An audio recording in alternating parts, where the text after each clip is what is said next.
Hello, listeners, and welcome to Cobbs Corner. I'm your host, Morgan Cobbs. In this episode, we're going to be doing a review of Iron Man 3. This is the film that kicked off Phase 2 of the MCU. So, post first Avengers film, and focuses on Iron Man as he faces off against Aldrich Killian, played by Guy Pearce, someone from his past, and his obsession with his suits and with always getting ready for the next big attack, whatever that attack may be.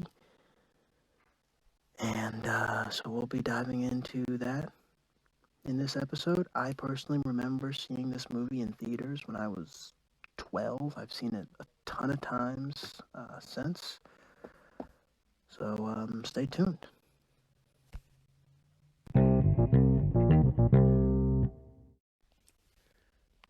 So the movie opens with Tony Stark paraphrasing a quote from Oscar Wilde, saying that we create our own demons. And well, the quote from Oscar Wilde is something along the lines of like, we are each our own devil and we make this world our hell. So Tony's saying, we create our own demons, we create the instruments of our own destruction. And he opens with that quote, and then we cut to Bern, Switzerland, 1999. And there's a bit of 90s nostalgia in this opening scene. We see Happy Hogan. His whole hairdo and outfit is based on Vincent Vega from the movie Pulp Fiction, which came out in 1994. And we hear Eiffel 65's Blue Dabba Dee in the opening scene. And at this tech conference in Bern, Switzerland, we see Ho Yinsen, the same doctor who helped Tony in the first Iron Man film. Ho Yinsen, he mentions that they met at a tech conference in Bern. So this confirms that line from the first Iron Man movie. And he then also meets Aldrich Killian, who has a think tank that he's starting up called Advanced Idea Mechanics, or A.I.M. And he hands 2 business cards to Tony Stark and I guess the scientist who he was seeing at the time, Maya Hansen. And Maya Hansen takes both cards, a recurring trope of Tony not liking being handed things that we saw in Iron Man 2 and then in the Avengers. His line, like, I don't like being handed things. So Maya Hansen takes both cards. Tony says that he will see Aldrich on the roof in 5 minutes. And, of course, he ends up leaving Aldrich stranded on the rooftop. And then fast forward 13 years to 2012. This movie takes place around Christmas time, 2012. The director, Shane Black, a lot of his films take place around Christmas time. Jon Favreau directed Iron Man 1 and 2. He stayed on the film as an executive producer and as the actor of Happy Hogan, who is now the head of security at Stark Industries. But he decided to let Shane Black direct this one. A lot of Shane Black's films take place around Christmas time. So this takes place around Christmas time, 2012. It's been like maybe 6 months since the Battle of New York. So we see Tony has made 42.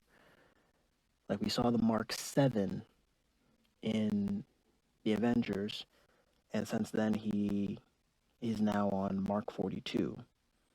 So he's made over 30 plus suits between then and now, and in the span of like about 6 months. And this is how he's been managing his downtime, and he hasn't been sleeping very much. And Jarvis says, like, "Sir, may I remind you that you've been awake for nearly 72 hours?" And you kind of just run kind of runs a test with Mark 42, which it breaks up into pieces, and he tests to see if like each piece can come to him individually. And after that test, which is a success,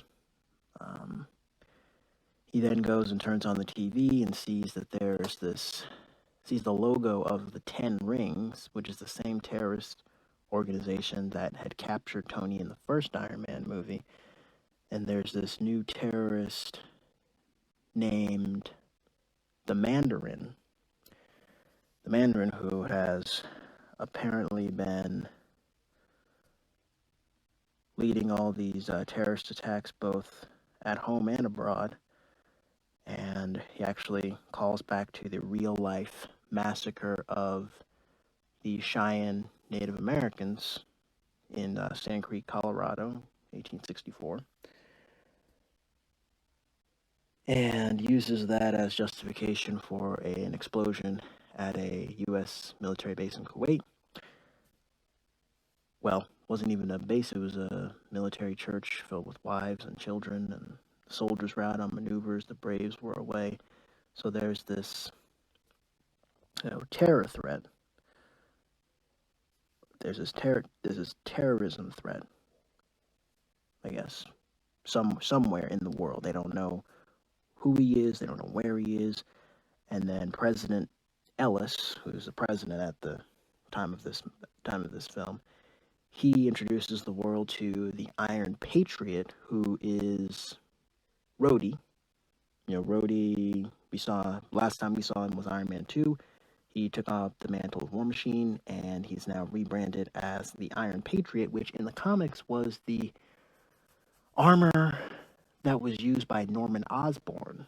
Norman Osborn, who was Peter Parker's best friend. He had taken up the mantle of Iron Patriot, but in the MCU, Iron Patriot is the rebrand, the redesign for War Machine. Yes, the War Machine was too aggressive. Iron Patriot kind of sends a better message. And the redesign was done by none other than A.I.M, Advanced Idea Mechanics. So then they're at a restaurant. Tony and Rhodey are at a restaurant, and Rhodey tells Tony how there's been 9 bombings. The public only knows about 3, but nobody can ID a device. There's no bomb casings. Nobody really knows who's doing all this. Tony says, I got a ton of new tech. I got a prehensile suit. It catches explosions in midair, built-in bomb disposal. And Rhodey's like, when's the last time that you got a good night's sleep? People are concerned about you, Tony. I'm concerned about you. And then this fan comes up and says, will you sign my picture? As he's like kind of giving this fan an autograph, he ends up breaking the crayon and having a severe anxiety attack because he's been having like sort of PTSD from, throwing that nuke through a wormhole above Manhattan, and so he's really just been dealing with anxiety for the last few months. That's why he's been making so many suits. And then he walks into his suit and tells Jarvis, check the heart, is it the brain? Jarvis says, you've experienced a severe anxiety attack. He blasts off. Cut to Stark Industries, Pepper Potts, who is his former assistant, who is now the CEO of Stark Industries. She's now the CEO. Her and she's talking to Happy Hogan, who, as I mentioned previously, is now the head of security, or head of security. And he's forcing everybody to wear these security badges, and they kind of have this banter where it's like staff complaints have risen 300% since you took on this new leadership role, and how Pepper Potts has to do this. She ends up having a meeting with Aldrich Killian, who apparently she worked with in the past, and Aldrich does not look the same. He had a cane when we first saw him in Burn in 1999. Now he's standing up. He mentions that he spent 5 years in the hands of physical therapists, and that he has a potential business offer for Miss Potts. from Stark Industries, and he shows her Extremis, and he shows her like a hologram of his brain, and he mentions, like, he tells her, pinch my arm, and then she pinches his arm, and then she sees like a hologram of like a neuron firing, and it's the primary somatosensory cortex, like the brain's pain center. So taking me back to anatomy and physiology in high school. And then he says how Extremis goes to this part of our brain. It harnesses our genetic potential, and it goes to this part of our brain, which is essentially an empty slot. It says how our brain and our entire DNA, in fact, is destined to be upgraded one day. So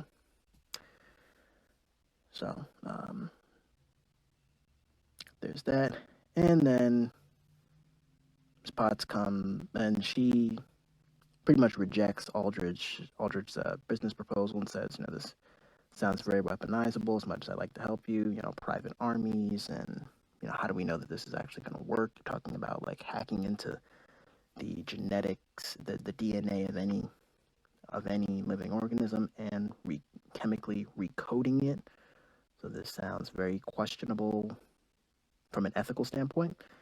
So she rejects his business proposal. He says, I'm sure I'll see you again someday.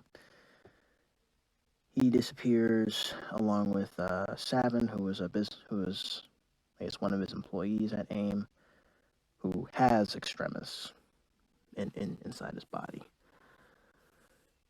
And then cut to, we see Pepper comes home, and she sees a giant rabbit outside the house in Malibu. She's now living with Tony Stark, and then Tony tricks her with the remotely piloted Mark 42 armor. He's not inside, and he's just doing the voice, and like the suit is like moving on its own. And then she finds him downstairs, like just researching like the Mandarin and like eating on his own. It's like, she's like, you started eating without me already on date night. And they kind of have this argument about how Tony had called Happy Hogan, the head of security, and asked him how she was doing. So like, she's like, you're checking up on me, you're stalking me, I'm going to bed. And then he finally admits, he's like, it's my fault. I have to protect the one thing I can't live without, and that's you. These suits, they're a part of me. In life you experience things, and then they're over, and then you still can't explain them. Gods, aliens, I'm just a man in a can. The threat is imminent. I have to protect you, and I was just worried, essentially. And so she kind of forgives him, but then, he's been having nightmares. Every time he tries sleeping, he has nightmares. He ends up summoning his suit to him while he's asleep, and ends up waking up Pepper, and then he says, power down, slices all the pieces to the suit apart, and Pepper says, I'm going to sleep downstairs, tinker with that. And then we see Happy. He had followed Aldrich's employee who was in the waiting room in the lobby of Stark Industries. Follows him over to the Chinese theater, where he's giving who seems to be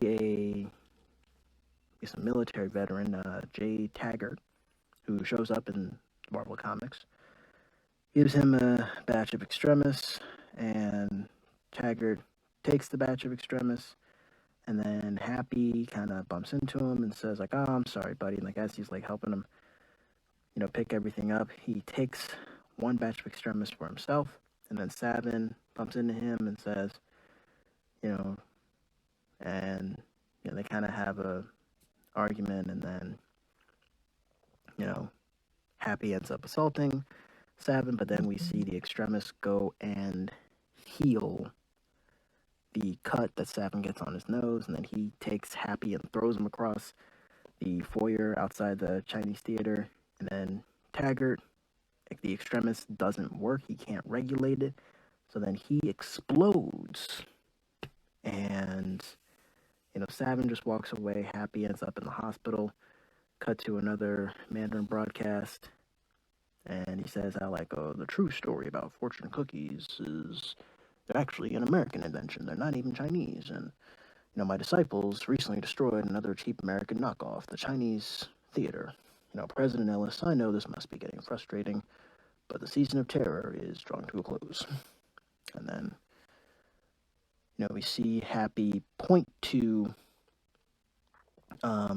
Taggart's dog tags, and then he's hospitalized, and Tony goes to see him while he's in the hospital. He's in a coma. While he's in a coma, and then outside the hospital, he's greeted by the press, and then he tells the world his home address. He tells the Mandarin, my name's Tony Stark. I'm not afraid of you. There's no politics here. It's just good old-fashioned revenge. Here's my home address. I'll leave the door unlocked. And then the journalist who asked him, when is somebody going to kill this guy? He kind of then Tony makes that announcement. He takes that journalist's phone and says, that's what you wanted. And then he throws it, throws the journalist's phone. He says, bill me. And then he just drives off. And sure enough, later that same day, Tony's house is attacked by helicopters and missiles, but not before Maya Hansen, his old friend from way back when in Bern, Switzerland. She shows up to him and says, I read the papers, we need to leave. And then Pepper even says, we need to go. And sure enough, the house is attacked with everyone still inside. Tony summons the suit, but then the suit goes on to Pepper instead of him. And she kind of blocks some of the rubble from hitting him. And then Pepper, along with Maya Hansen, they make their way clear of the structure. And Tony summons the suit back to him, and he takes down 2 of the helicopters. Then he ends up going into the water along with a lot of the rubble and debris from his house. And then he blasts off and goes to Rose Hill, Tennessee, which is where at the time they didn't know that it was a Mandarin attack, but the heat signature was 3,000 degrees Celsius, an excessive 3,000 degrees Celsius, the same heat signature from the explosion at the Chinese theater. So he goes over to Rose Hill, Tennessee, to meet with Chad Davis's mom. Chad Davis, who the people say, he went overseas, won a bunch of armies in the military, and then came back. People said he went crazy and he blew himself up. He was a colleague of Jay Taggart, the same guy from the Chinese theater explosion. So Tony goes over to Rose Hill, Tennessee, investigates. Everybody, the world's press thinks that he's missing because there's news coverage of his house being blown up. And so, but he meets this kid named Harvey, who kind of becomes sort of a mentee figure for Tony.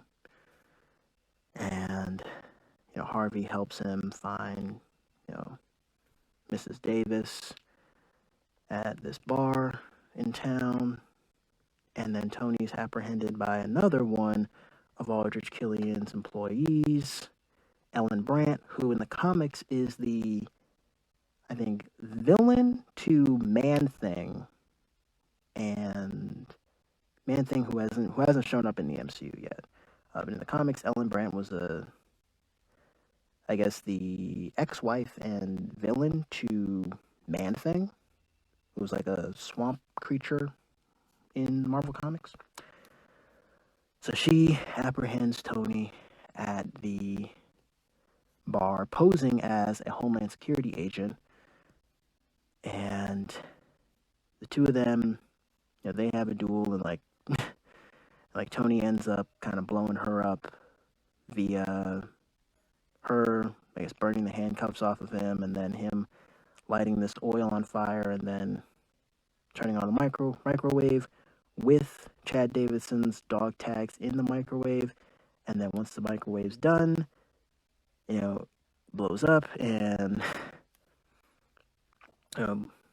blows up, and we don't see Alan Brandt again for the rest of the film. And turns out Savin's there as well, and he kind of gets a hold of Harvey. Then Harvey uses what's probably like a flare or a flashbang that Tony had given Harvey. Says it neutralizes bullying, non-lethal, just to cover one's behind. And so then he uses it on Savin, and then turns out Tony had a wrist repulsor, I guess a one-time use like repulsor, and so he uses that to knock Savin out, and then he steals Savin's car, and then he has the file on Chad Davis, who he then finds out was working with A.I.M, and then he calls up his friend Rhodey, Iron Patriot, who is in Pakistan at the suspected point of origin of the Mandarin broadcast, and says, he asks for the login, asks for Rhodey's login to A.I.M, and then because Tony has to access some like encrypted data files. So Tony goes to like a local broadcast in what looks like Chattanooga, Tennessee, and he just kind of walks into the news van and enlists the help of another fanboy who's kind of the cable guy who operates the van, and he tells him like amplify the signal, and then Tony enters Rhodey's credentials and finds interviews with Miss Brandt, with Chad Davis, and the experiments, and sees how extremis doesn't always work. Like for some people, their body rejected extremis. In that case, they become bombs. They themselves explode. But then it worked for Ellen Brandt, who was missing an arm, and she's able to grow her arm back. It worked for some people, and it didn't work for others. And then he comes to the conclusion that a bomb is not a bomb when it's a misfire. Stuff doesn't always work, but you found a buyer, you sold to the Mandarin. I've got you. And so then there's another Mandarin broadcast where he, I guess, kills one of the accountants for the Roxxon Oil Corporation. More on them later on. The energy conglomerate that keeps coming up in the MCU, but more on them later. And so then after that broadcast, Rhodey is sent to another looks like a sweatshop in Pakistan, and he busts down the door. He says, nobody move, and then he sees a bunch of like women making sportswear, I guess, and then he says, team, like, unless the Mandarin's next attack on the United States involves cheaply made sportswear, I think you messed up again. And then, all the women are coming over to him and like, shaking his hand. It's like, yes, you're free now. If you weren't before, yes, Iron Patriot on the job. And then it turns out one of the women was another one of Killian's associates who, shaking his hand, and then her hand's like on fire, and then that kind of like disables the armor.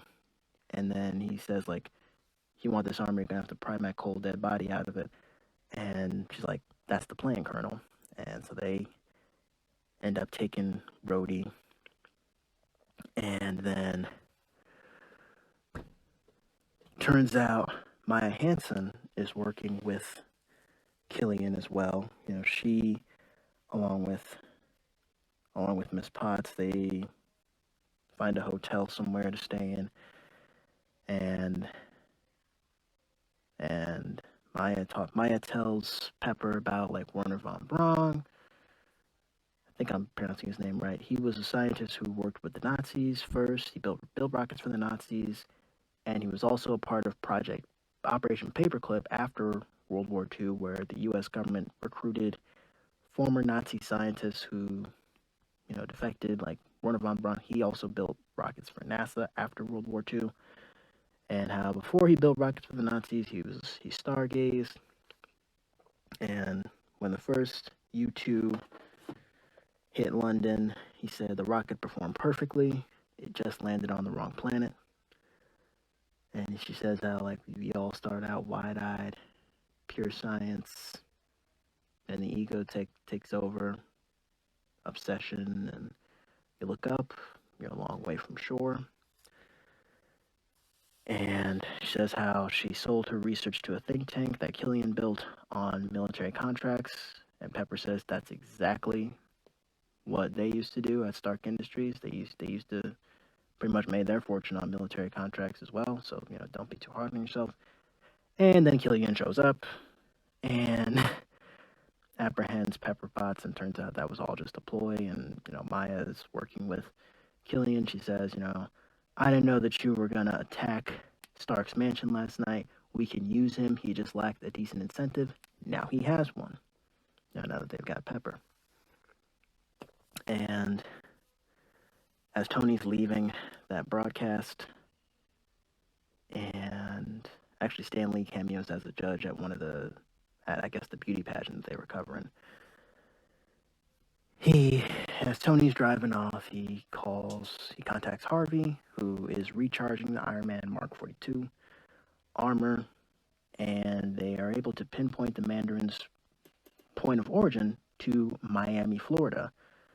So then Tony is able to kind of go MacGyver mode without his armor and just kind of go to Home Depot and, put together, small weapons so he can break into this giant mansion in Miami.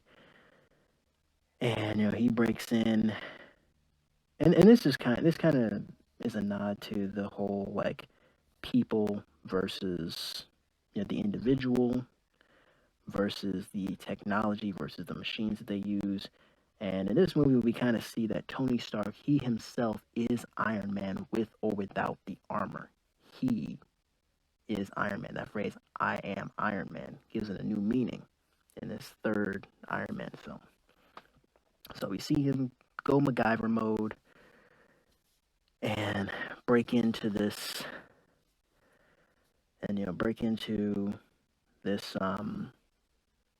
palace where he finds the Mandarin, who same supposed terrorist that we've been seeing on TV, only to find out that that the Mandarin's not real, that it's all just a role, and that the actor's name's like Trevor Slattery, that he's an actor who was given the role of the Mandarin, and that he's been working with Aldrich Killian, and that he's kind of just the figurehead, and he's not really doing anything. And and how it's all actors, green screen. He wasn't even really on location for half of the stuff. And if you're watching the Mandarin broadcast, he uses kind of the same promise of jihad rhetoric that Osama bin Laden used during the War on Terror, but then also pulling from actual U.S. history, like the massacre of the Cheyenne Native Americans in Sand Creek, Colorado. That's an actual massacre that happened. So Savin, he finds Tony and knocks him out, and then he says, what'd you tell him, Trevor? He's like, I didn't tell him anything. It's like, you could just press the panic button. It's like, well, I panicked, but then I handled it. And then Tony wakes up, zip-tied to a bed post, and he sees Maya Hansen. He's telling her, Extremis is not stable. It's like, why are you working with Killian? Extremis is not stable. Aldrich Killian, he shows up, and he explains to Tony how when you left me on the rooftop all those years ago, nobody could see me, and that gave me an idea, anonymity. He said, because once you give evil a face, Bin Laden, Gaddafi, you hand the people a target, and then you can sort of rule from behind the scenes. And that's exactly what they did with the Mandarin. Mandarin's not real, it's the fake Mandarin.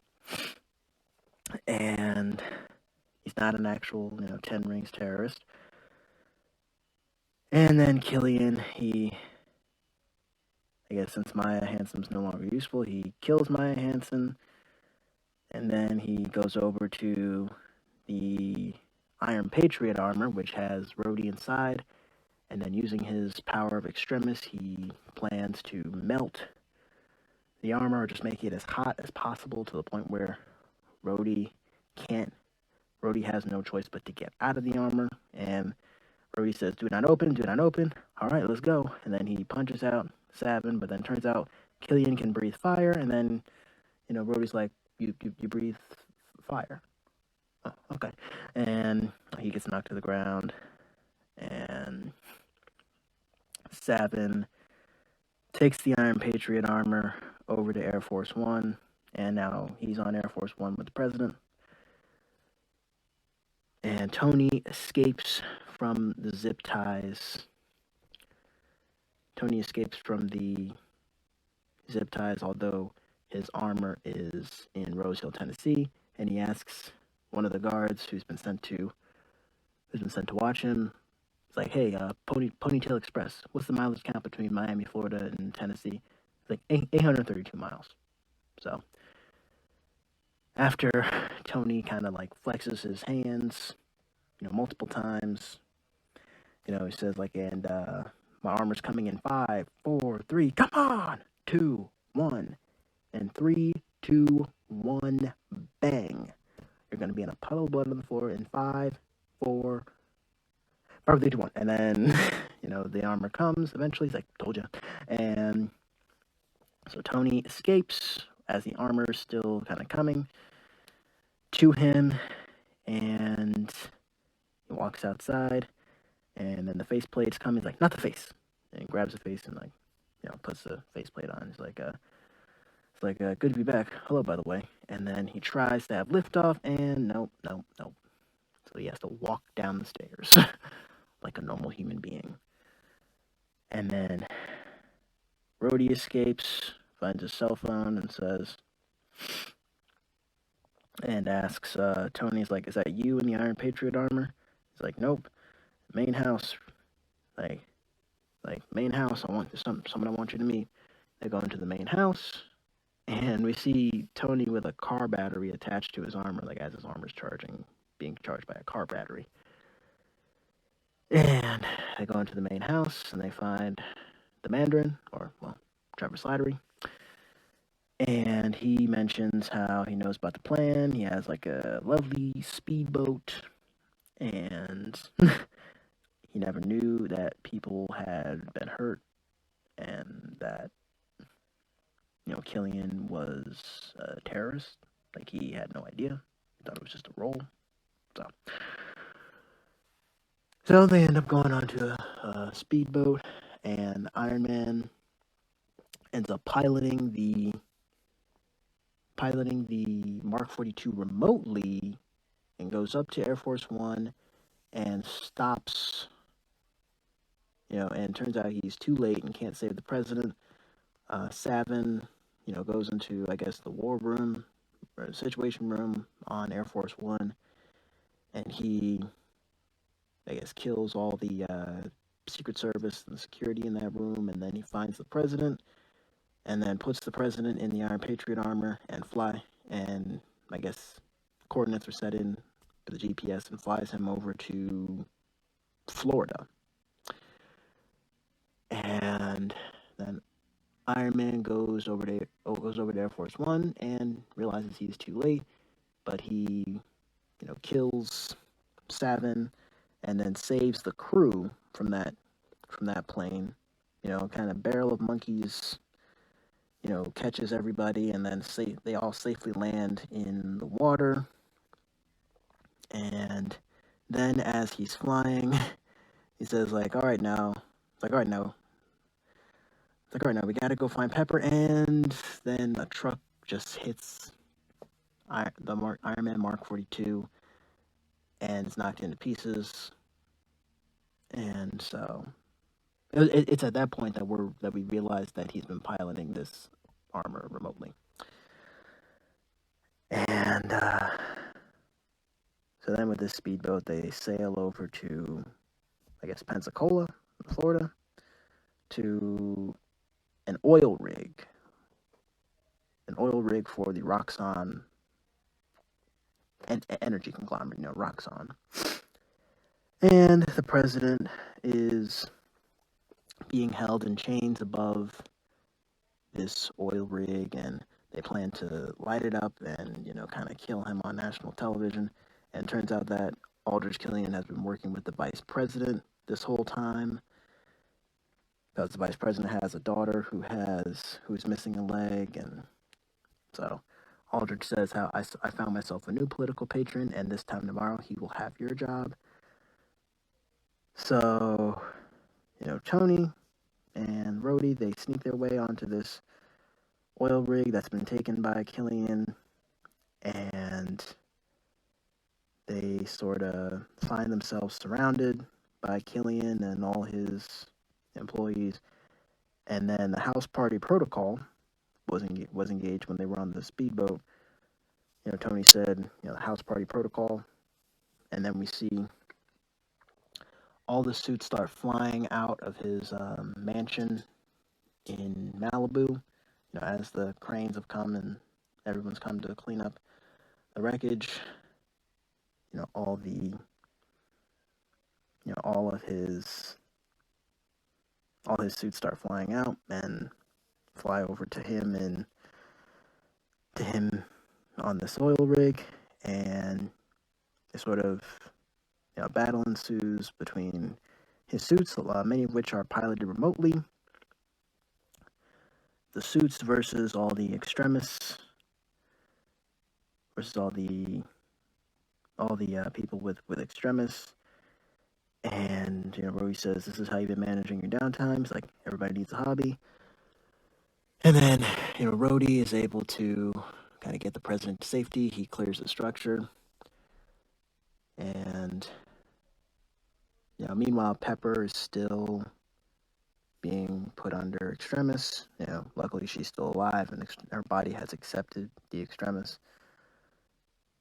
But then with all the explosions happening, she kind of gets blown out of the oil,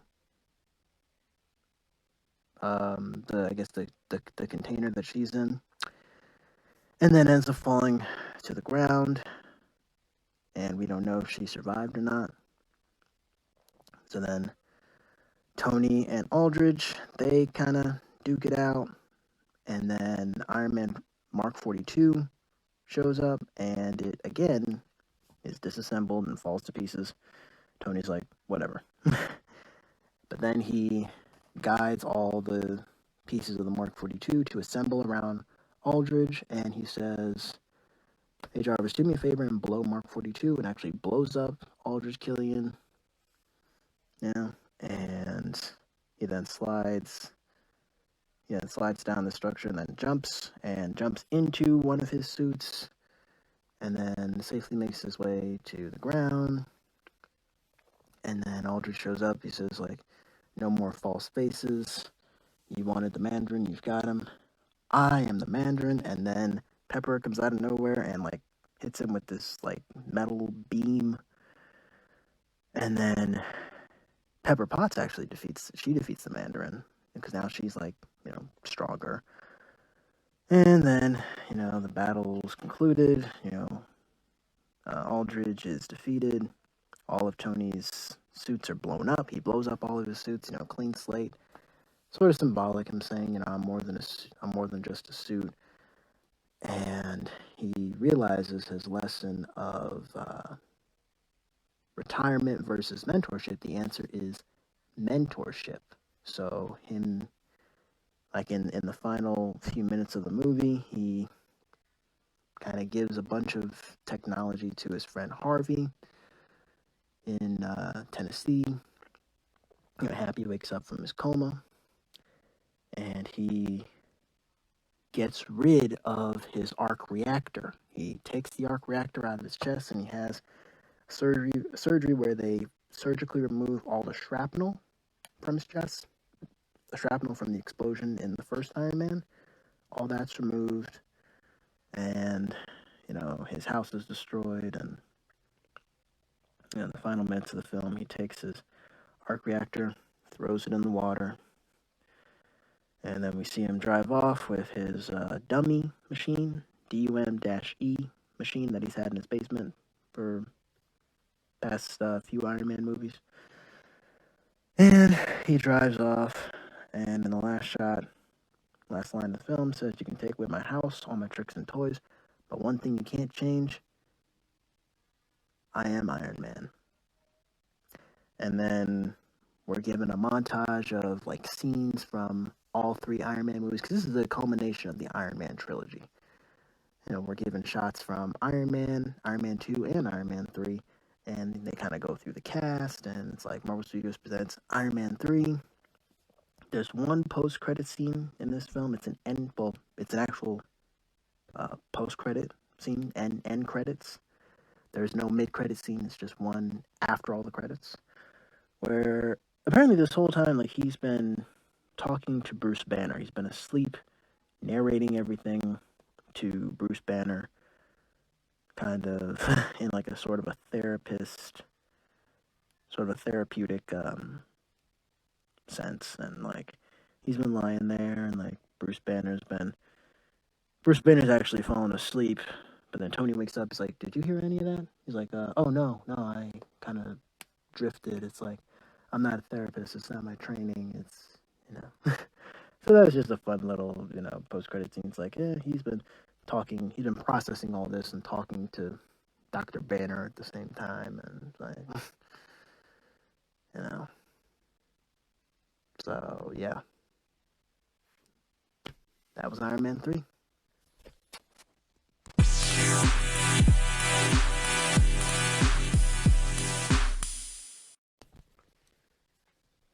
So in Iron Man 3, this is the culmination of the Iron Man trilogy, the kickoff of MCU's Phase 2. And in this film, we see Tony sort of grapple with his fear of what's to come, his fear of the next big extraterrestrial attack.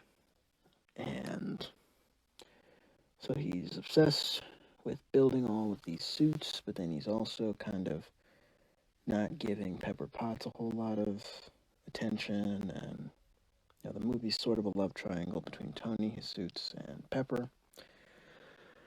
And we see him learn from his mistakes. He sees kind of a fanboy, Aldrich Killian, back in 1999, and then he abandons Aldrich,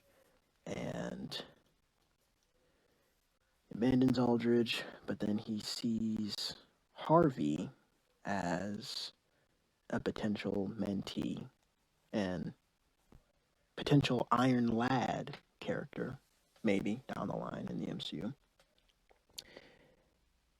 Iron Lad was a character from Marvel Comics who was a mentee of Tony Stark. So he sees Harvey as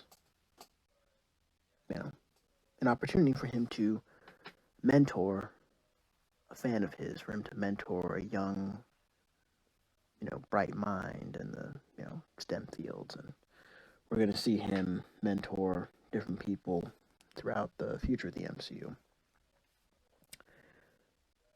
But yeah, it's the theme of mentorship, and he ends up making Harvey a potato gun Mark II, and he kind of gives Harvey all this equipment, and he's sort of passing on his knowledge to the next generation.